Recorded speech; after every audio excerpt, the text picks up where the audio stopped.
Hi folks, welcome back to We the People. I'm Dave Gallus, your host. Last 2 weeks we had a break from politics. I talked about my 5,000-mile sailing trip from Philadelphia to the Dominican Republic. But this week we're back to politics, and we're here with Ronnie Sisneros, who's running for Las Cruces City Council District 5. Yes. Ronnie, it's a pleasure to have you here, Thank you. Folks, we need to elect good people, and Ronnie's one of them. Now, Ronnie, your area for District 5 basically is Route 70 and north, Correct. and I-25 east, with a little bit of overhang to the west of I-25 into Elks. Is that correct? That is correct. Okay. That is correct. Okay, so you've been a resident of Las Cruces for how many years? Oh, about 16 years now. Okay. I've been coming to Las Cruces for many years, all the way back to the 80s, but when Las Cruces was very small. Okay, I think you're originally from Roswell? Yes, correct. Okay, the aliens up there. Yes. Well, so you are a professional occupational therapist, I believe. Yes, I'm an occupational therapy assistant, yes. Okay, and you've got a degree as well, I Yes, think? sir. Yes, it's a licensed degree that you have to practice here in the state of New Mexico.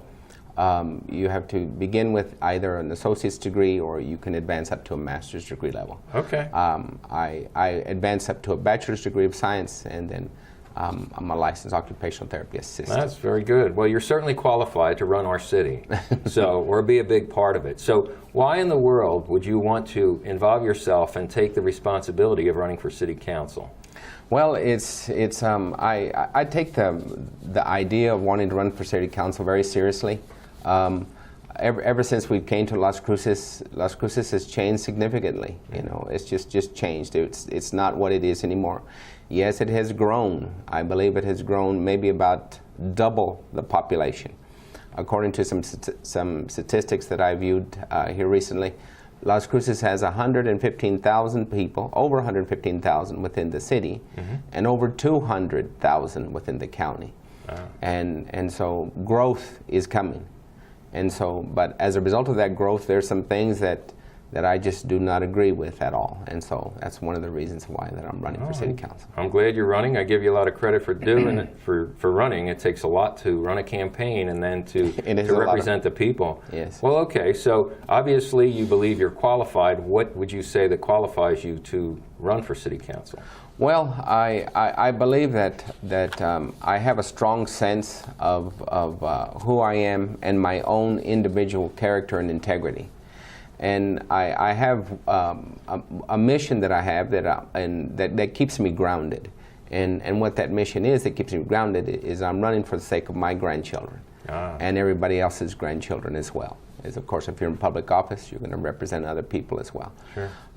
Because I want my grandchildren to have what I had, and opportunities here in this country without what I would like to term as social and political upheaval, so to speak, to where if you don't agree with somebody, then you are deemed a certain, you're either a racist or you're something else that is inappropriate, and that your views do not matter anymore. And I am running in direct opposition to that, actually. Okay. Well, okay, let's see. What do you think are the three most pressing issues that face our city now? Well, Las Cruces, because, as I said, because it has grown so fast. I think number one of them is crime.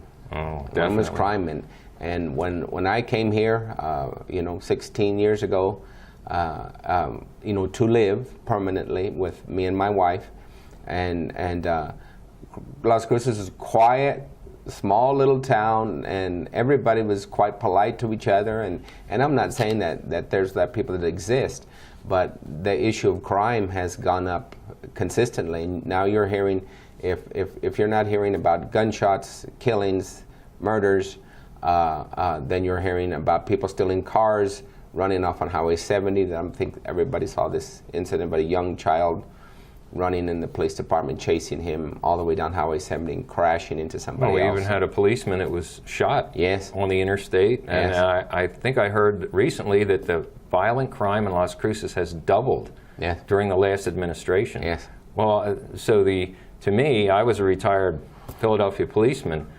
You need more police. Do you see the city actually increasing our police department? Well, from the information that I've been able to get and gather is, as I've started my campaign, one of the things that I've come across is the city has a budget for the police department that has, I believe it's 200 police officers, but they have them down to 150. Holy smoke.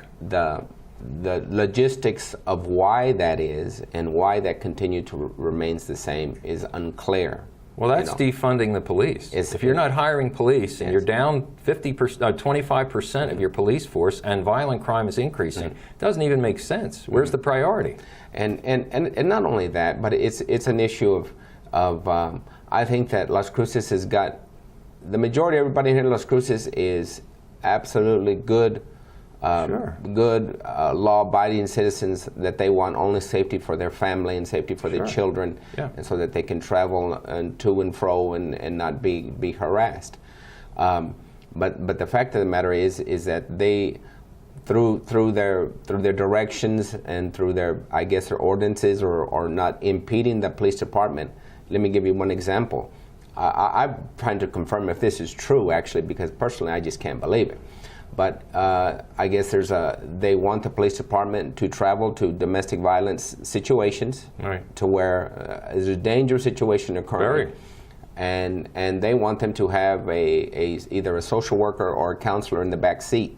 And how can literally, it puts the police department or the officers individually in such a compromising situation that if, let's just say, this counselor goes over there and says, okay, y'all calm down, and can we talk about this so that we don't have to elevate this to dangerous levels to where deadly force may have to be used or whatever.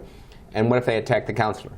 So what is the police, in other words, they're, for lack of a better word, excuse the language, but they're damned if they do and they're damned if they don't.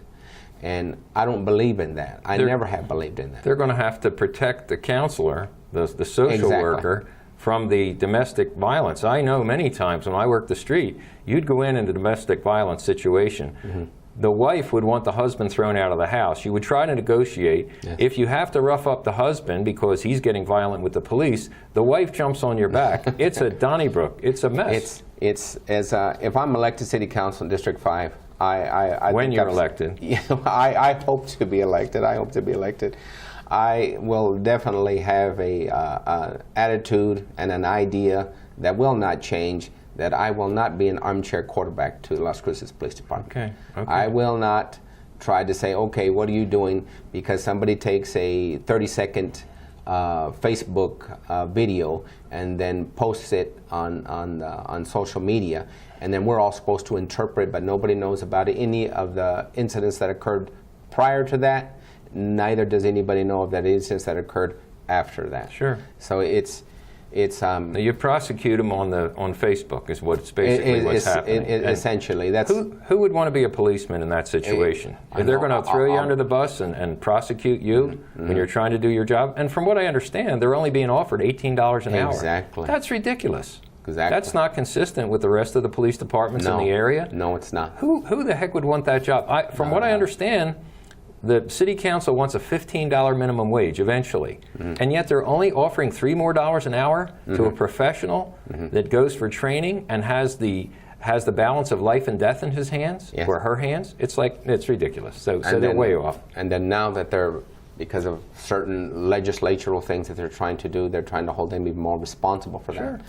You know, like I said, I don't believe in that. I never have believed in that. Even when I was a young man in Roswell, I did not believe in that. So the police department is one of your priorities in crime. Okay. What else do you see as a major problem in the city? Well, I think that the city council, Las Cruces City Council, they were not like this previous, but they are like this now.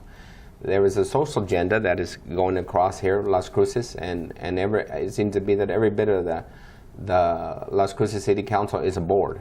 I reviewed my incumbent, who was in District 5. I reviewed his voting record there in District 5, and it seems like, I believe 90% of everything that came across his desk as a city councilor, he voted yes for. Which was social? Everything was anything that was liberally and progressive government in regards to ordinances in regards to the ordinance specific in regards to banning the sale and use of semi-automatic handguns here in the city of Las Cruces, which was a few years back ago. And then, of course, then we go to sanctuary city status. You know, that if I may voice on an opinion on what I think about sanctuary city status, I, as a counselor, would not vote for sanctuary city status. That type of topic has always been, as long as I've been alive and as an adult, has always been a purview of the church. It always has been a purview of the church. Sanctuary. Yes. And municipal government, which what I mean by that is the police department, even those within the district attorney's office, if an individual sought refuge within the church, they respected that. And I feel we need to bring that back. We need to bring that back. And what they're trying to do is they're trying to remove that, in my opinion, trying to remove that and replace that with, okay, the city council says this, city council, we all agree with this, but everybody says, well, no, we don't. You know, it's another additional reason what they why. do too is they also tie the hands of the police. They take away a tool that the policeman has to interrogate people to find out what their status is. Yes, yes. And a lot of times you would turn over a crime just by interrogating or talking to a person and finding out what's going on. Yes. So, and you know, the city's sneaky too. This current administration, they won't say sanctuary city. What they say is welcoming city.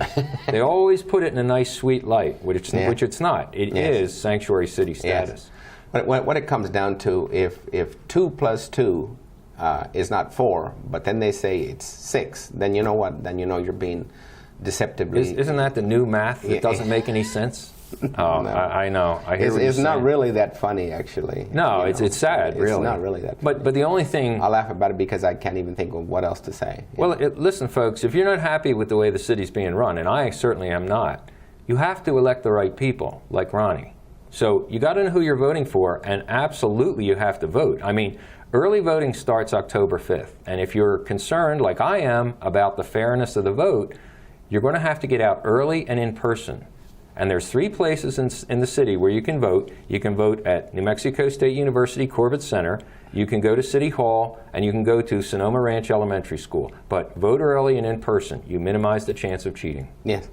Yes, and I'll be honest, I had somebody talking to me the other day I was attending an event, and they said, well, how much money do we need to donate to you? And I said, you donate, you know, I'll be honest, it's difficult for me to ask an individual, me too. You know, to say, hey, can you give me $500 or whatever, especially during what have we been experiencing for the past 18 months, COVID, the pandemic. And so it's difficult to ask that. And my response to that is, says, you know what? If you can't even give me $10, if you can't give me $5, then you know what? Then please just show up. Sure. And I said, you know what's even more powerful than $25,000? Is what I told this lady. And I said, it's 25,000 people. I said, there's no way that they can combat that. So you need volunteers. You need active people who are willing to participate and get engaged. There are several conservative people who are running for office right now, and all of them need your help, and as well as myself. Absolutely. Good. Well, that's what we need. We need to have some common sense on our city council, which we do not have right now. Now, I know another big issue. Well, we're going to take a break here. So I know one of the big issues that you have is business and the restaurants, especially with this lockdown that we've had in the state. It's unbelievable. But when we come back, we'll solve all the problems of Las Cruces. We'll be right back with Ronnie Sisneros, City Council District 5 here in Las Cruces. See you in a minute.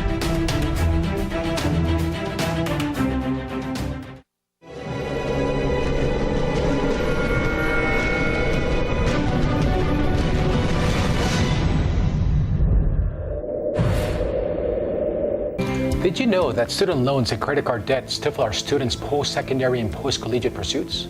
Hello, I'm Eloy Francisco Macha, candidate for School Board District 3. Our students will greatly benefit when they are empowered with financial literacy. This will give them the ability and confidence to manage and navigate financial choices they will face, including that of student loans, credit cards, and debt management.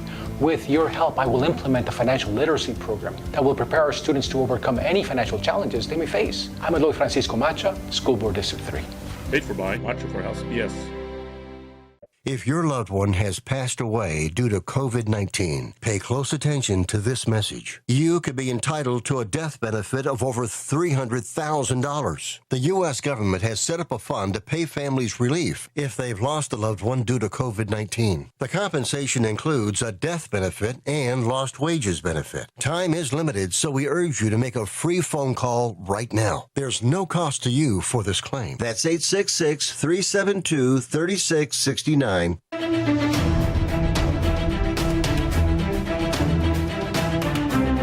Hi folks, welcome back to We the People. Just had a short break. We're here with Ronnie Sisneros, who's running for City Council District 5. Ronnie's a good man, got a lot of good solutions here. You got to listen to him. And listen, share this with your friends on my Facebook, YouTube, but also Ronnie has a Facebook channel, or a Facebook page. It's Ronnie M. Sisneros, Sisneros, candidate for Las Cruces City Council District 5. Make sure you share it with everybody. We got to get the word out. We got to get people out to vote. We got to get a good man like this in office. Okay, so Ronnie, one of the things you were concerned about is the city manager. What kind of job is he doing? What do you have to say about his track record? Well, the city manager, first of all, I understand he came to Las Cruces by way of American Samoa. And so one of the things that strikes out to me personally is his salary. Okay. He's getting $216,000 a year. Holy smoke. And he was approved by all of the city council vote by a vote of 6-0. So my statement on him, he was hired essentially in September of last year. So it remains to see, it does remain to see what is it that he's going to do to benefit the people of Las Cruces, the people of Las Cruces, New Mexico, sure, which is where he's at, and who he's supposed to be supporting.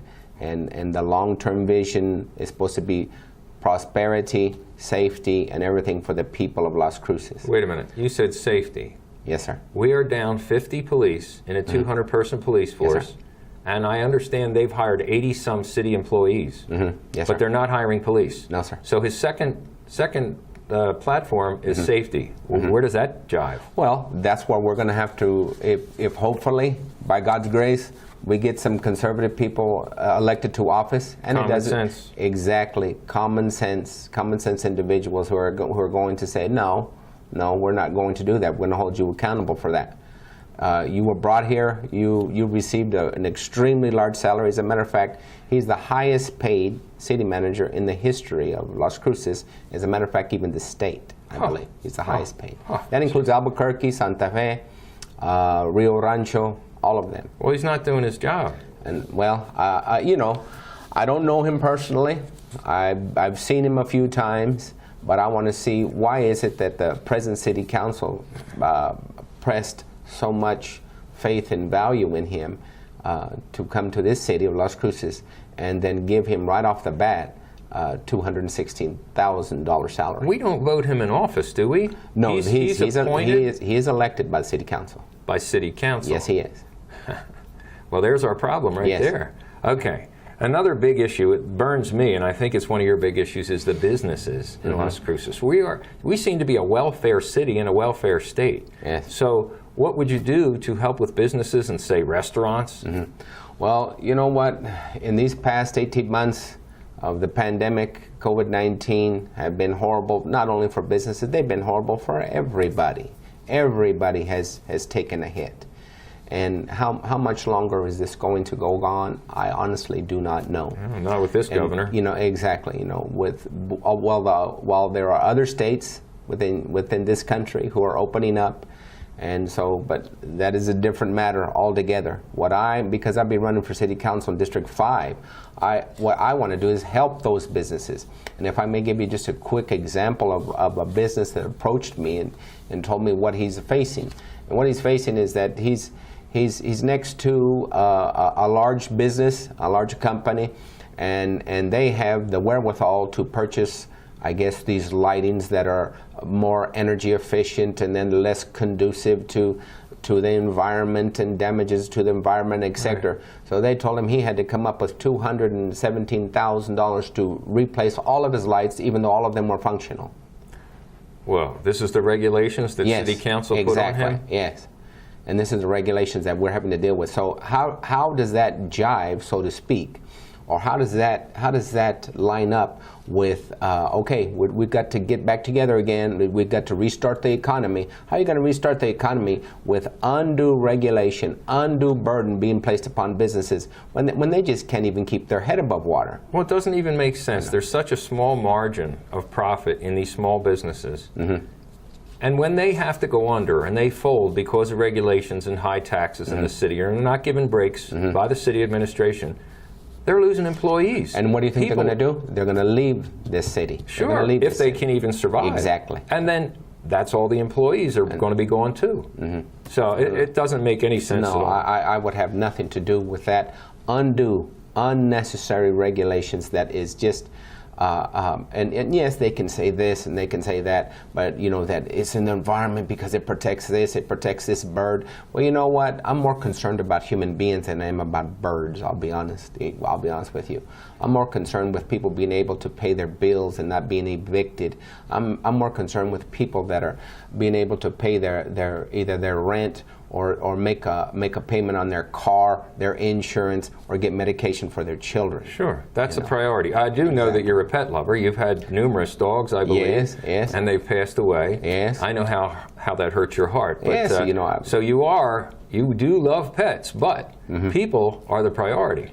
Absolutely. You know, I've had animals my entire life. Dogs, cats, and I've had my entire life, and and I enjoy what they can do for you. They can give you a sense of really peace. They can give you a sense of peace and leisure, actually fulfillment. I heard it's unconditional love. Absolutely, they can. But still, we can support the animals, but we also need to support, most importantly, the people. Well, in specific, what I was thinking about in terms of when I said about these birds is because this regulation that they were trying to inflict upon this individual business owner was because these birds that were migrating or whatever, they impeded because they didn't have as much of a shade or something. Can you believe that?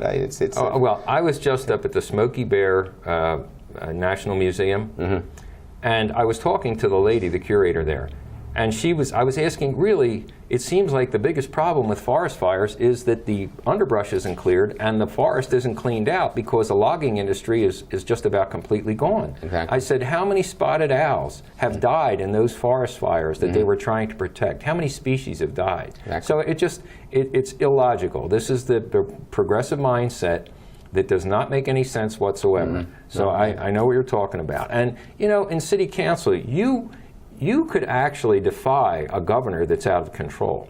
You could make a statement and represent our city if we are unhappy with what's going on in the state. Absolutely. You could make that statement to a governor. Absolutely. The reason being is because you have literally a responsibility to stand up within your district and within a cohesive city council government. You have a responsibility to stand up for those people. Because if you're elected, you need to speak up for them. And represent their values, not something else, not somewhere else, not here. Not the big money people that get them elected all the time. Exactly. We're running short on time. So what are your pet projects? Well, I'm glad that you mentioned that because if I were to be elected, when? I hope to. Folks? I hope to. Okay. One thing that I would love to do is a development of a youth recreational center, and to be put over here in District 5 for the young people in that are really just growing all over Las Cruces. Mike Tejas can help you with that. Yes. And what I mean is on a long-term scale. I don't mean anything, because Meerschaets, I go with my grandchildren to Meerschaets all the time. And that place is packed to the gills, but of course with COVID, but it'll eventually go away. Yeah. It'll eventually go away, and we shall return to a life of normalcy. But because Las Cruces is growing, we have to anticipate that growth. And in District 5, even in District 6, it is a lot of families. There's a lot of families with a lot of children who are growing up. And so we need to anticipate that growth. What's more important than our kids? Exactly. Our youth. That's our future. Exactly.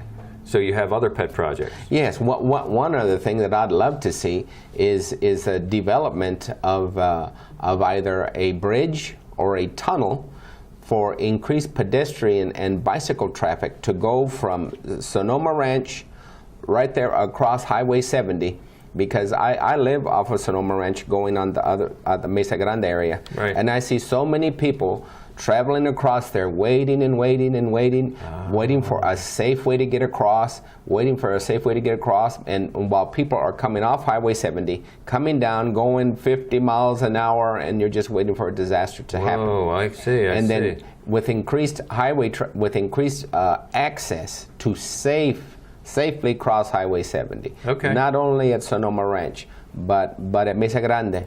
If I were to get that done during my time in office, I would consider myself a success. Wow. Any of these things. Ronnie, we're out of time. I can't believe it. But is there anything you'd like to say to the audience? Well, I need your help. I need you, any individual who wants to come out and be a leader of people. They have to have people be not only with them, but they have to have people beside them. They have to have people behind them and with them.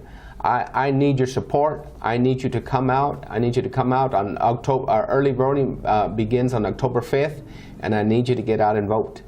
My name is Ronnie Sisneros. I'm a candidate for City Council.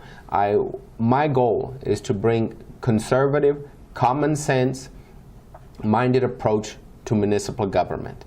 November 2nd is the voting day, and I hope I can count on your support. And I need it. Okay, folks, early voting starts October 5th. It's not far off. Make sure you go early voting and in person. This is Dave Gallus signing off. Ronnie, it's been a pleasure. Thank you very much. See you next week, folks.